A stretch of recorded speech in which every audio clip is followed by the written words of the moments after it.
Bismillahirrahmanirrahim. Assalamualaikum warahmatullahi wabarakatuh. Kami dari manajemen 2D dari Universitas Majalengka, Fakultas Ekonomika dan Bisnis, Prodi Manajemen. Di sini kami akan melakukan observasi, yaitu ke kunjungan ke rumah adat Panjalin yang berada di Desa Panjalin, Kecamatan Sumberjaya. Dan kita sudah berada di lokasi. Mari kita langsung saja bertemu ke jupelnya.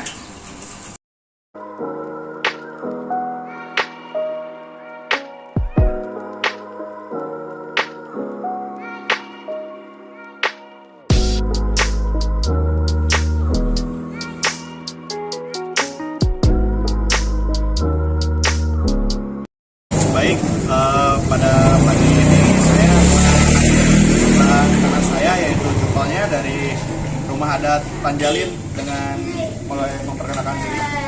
Ya, sebelumnya Assalamualaikum warahmatullahi wabarakatuh. Nama saya Afif Komarudin. Di sini saya sebagai jupel rumah adat Panjalin. Rumah adat Panjalin ini adalah salah satu cagar budaya purbakala yang kebetulan dikelola oleh salah satu cabang Kementerian Kebudayaan, yaitu dari Balai Pelestarian Cagar Budaya Banten ataupun bisa dikatakan BPCB Banten.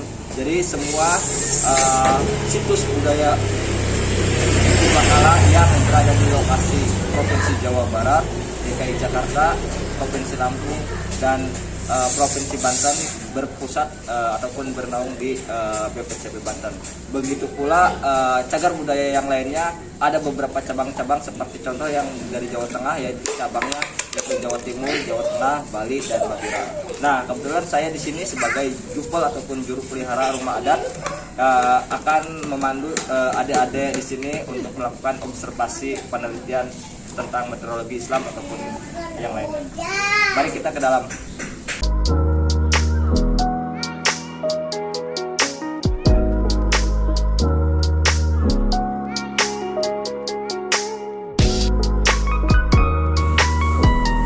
Jadi di sini kami akan memberikan sedikit pertanyaan tentang sejarah rumah adat ini. Kapan di rumah adat ini dibangun gitu? Terkait rumah adat ini dibangun, perlu diketahui rumah adat ini adalah bentuk penyebaran agama, bentuk ataupun bukti penyebaran agama Islam yang dilakukan oleh Buyut Sanata yang notabene adalah santri dari Pagar Gunung yang mempunyai garis keturunan dari keturunan Halagamanggung, Pajajaran, dan Kasepuhan Cirebon. Nah, rumah adat ini dibangun ataupun dibentuk pada akhir abad ke-14, sekitar 700 tahun yang lalu. Nah, rumah adat ini sebagai syarat untuk meminang salah satu putra ataupun putri dari prajurit Kasepuhan Cirebon, yaitu Pangeran Syahroni yang bernama Nyi Seruni. Pada saat itu Raden Sanata yang notabene santri dari Pagar Gunung ditugaskan oleh gurunya yaitu Mbah Buyut Pagar Gunung untuk menyebarkan agama Islam. Di samping itu untuk menjaga kekuasaan ataupun kedaulatan tanah wilayah Jawa bagian barat. Kenapa Jawa bagian barat? Karena pada saat itu di sini belum ditentukannya ataupun adanya sistem pemerintahan, makanya masih ada suatu kawasan bagian ataupun hal-hal tertentu. Jadi bukan provinsi ataupun apa, masih hanya bagian-bagian tertentu. Nah, ketika itu Raden Sanata mengembala dan ketemu Nyi Seruni, berhubung ditugaskan untuk menyebarkan agama Islam sekaligus mempertahankan tanahan wilayah Jawa bagian barat, akhirnya meminang Nyi Seruni. Nyi Seruni yaitu putra dari Pangeran Syahroni yang notabene prajurit Kasepuhan Cirebon. Akhirnya diberikan syarat yaitu sandang, pangan, papan untuk meminang Nyi Seruni. Nah, akhirnya Raden Sanata tersebut membabat alas rotan untuk membangun papan. Alas rotan ini adalah bisa dikatakan alas Panjalin. Alas Panjalin ini berasal dari kata rotan. Jadi panjalin itu bahasa Sangsakertanya ataupun bahasa Sunda kunonya artinya rotan. Nah, perlu diketahui rumah adat ini dibangun dari satu pohon. Dari satu pohon jati raksasa yang masih tumbuh ke akar-akarnya tanpa ditebang. Jadi hanya dipapras sampingnya dan dijadikan 16 pondasi. Itu mempunyai nilai moral tersendiri ataupun nilai ataupun arti tersendiri, yaitu sesuai dengan basic Raden Sanata, yaitu seorang santri, bahwa seumpamanya pesan kepada anak cucunya jangan pernah meninggalkan 17 rakaat dalam satu hari. Begitu pula tatanan ataupun struktural keadaan bangunan ini semuanya mengandung arti. Bisa kalian lihat ataupun kalian teliti apa saja bangunan yang aneh-aneh ini, pasti semuanya mengandung arti. Dan mungkin bisa kalian tanyakan ini apa artinya, itu apa, saya insya Allah akan jelaskan. Nah, ini adalah bukti sejarah penyebaran agama Islam yang pertama kali di tanah wilayah Jawa bagian barat. Sebelum adik-adik kesini, banyak pengunjung yang datang ke sini. Hampir kebanyakan dari pakar, tokoh agama, politikus, hanya untuk semata-mata untuk meminta doa restu kelancaran hajatnya. Seperti contoh, ada Ustadz Cepot, ada Tukul, pemeran preman pensiun, dan dari politikus pun banyak. Ada Ridwan Kamil, Maruf Amin, Jokowi pernah kesini hanya untuk meminta doa restu kepada leluhur sesuai dengan semboyan ataupun ikon dari rumah adat ini yang tertera di depan, yang tulisan Monapek itu artinya mupus karuhun megat keturunan, yang orang katanya itu juga mempunyai sifat ataupun pesan moral kepada semuanya, bahwa umpamanya jangan pernah meninggalkan sejarah, jangan pernah meninggalkan leluhur, jangan pernah meninggalkan tali silaturahmi.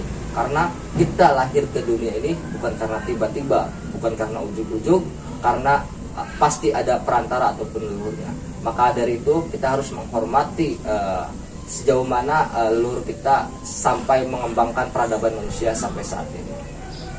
Dari Buyut Mutmainah, ini ada kujang, ada keris dan lain-lain sebagainya, dan ini adalah pusat ataupun senjata ataupun pusaka yang asli dari abad pertama kali ditemukan alas panjalin ataupun alas rotan ini.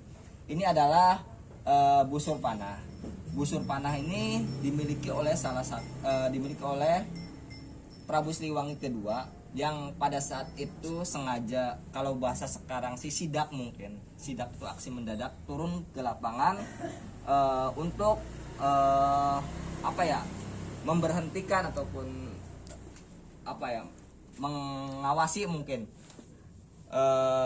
adanya penyebaran agama Islam yang dilakukan oleh Raden Sanata. Karena pada saat itu Prabu Siliwangi dan Raden Sanata berbeda paham.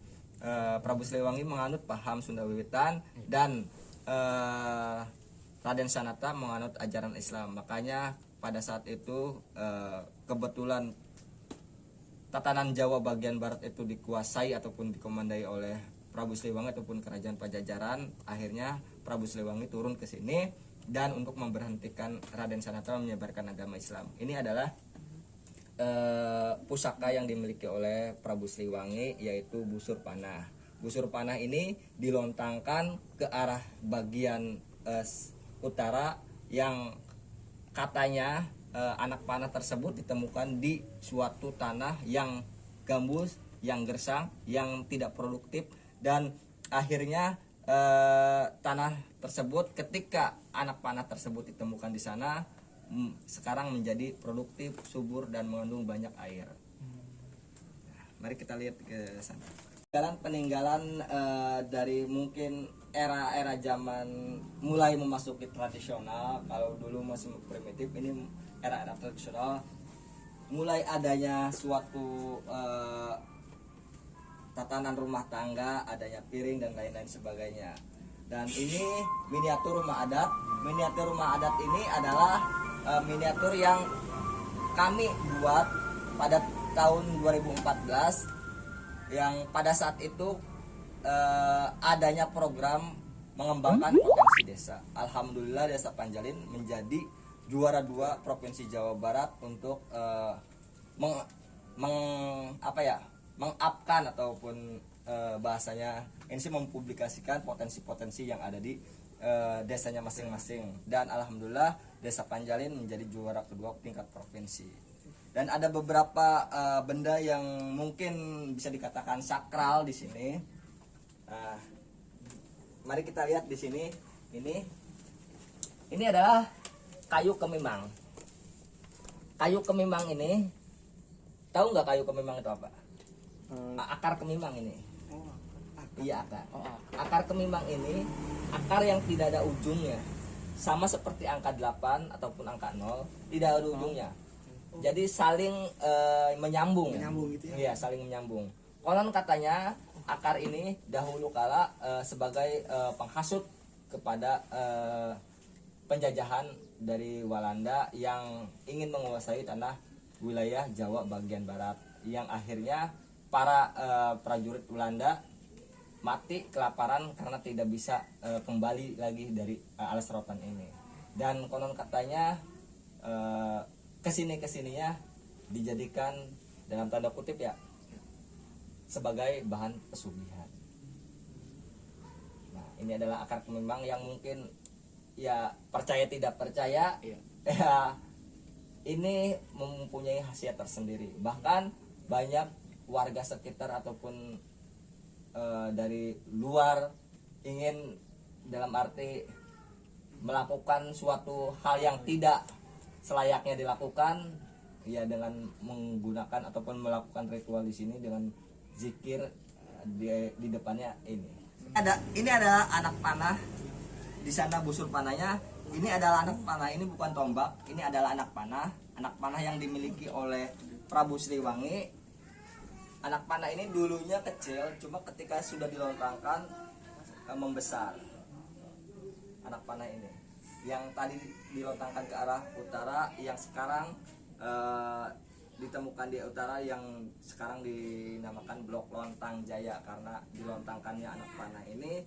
Akhirnya tanah tersebut menjadi subur dan produktif karena lontangan anak panah ini.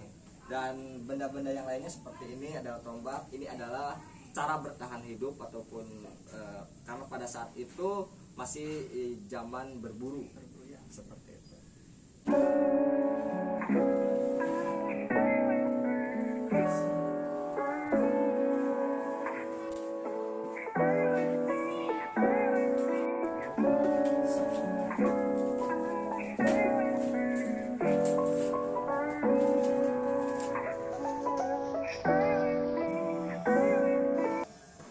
Ataupun bentuk jendela pun unik.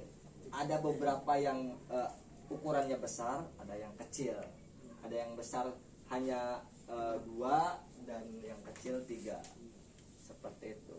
Yang besar 2 itu ditunjukkan bahwa seumpamanya yang besar itu adalah ketika subuh dan ketika maghrib, fajar dan senja. Dan yang lainnya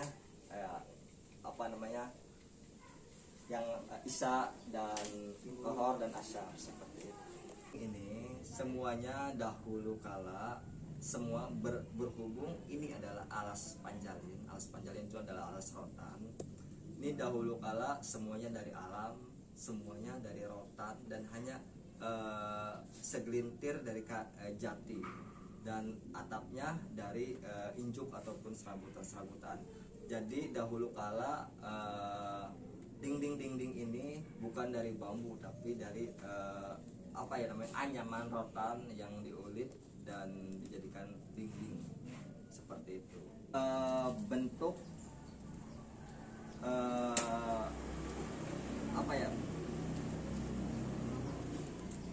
apa coba ini? Tangan. Iya, tangan ini. Ini tangan. Yang menunjuk. Iya, tangan yang sambil menunjuk. Ini adalah dipergunakan sebagai petunjuk arah. Sebagai petunjuk arah yang bernuansa dengan ciri khas Sunda yang dikenal dengan kesantunannya.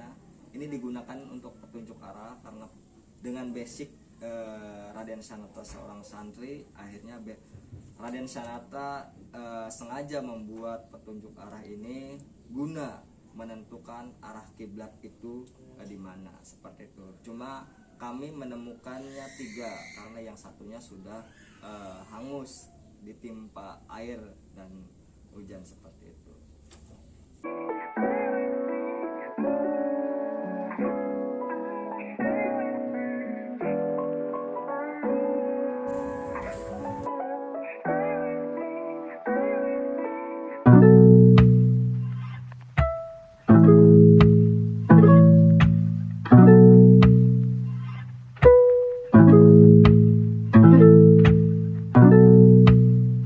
Terima kasih untuk penjelasan dan mohon maaf mengganggu waktu YA. Alhamdulillah informasi yang saya sampaikan bermanfaat sekali dan semoga yang menonton juga ikut merasakan manfaatnya. Sekian mungkin ya. Terima kasih. Sama-sama, jangan takut juga berkunjung ke sini sebagai bahan ataupun bentuk kepedulian terhadap budaya yang ada di Jawa Barat. Makanya kami juga terima kasih atas kunjungan dari adik-adik di sini. Dan kami juga untuk mengangkat kembali budaya-budaya yang ada di Jawa Barat, apalagi ini dari mahasiswa yang konon katanya mahasiswa adalah agent of change guna untuk mempertahankan keutuhan NKRI. Sekian mengenai kunjungan dan observasi di rumah adat Panjalin. Semoga bermanfaat dan menginspirasi kalian. Terima kasih. Wassalamualaikum warahmatullahi wabarakatuh.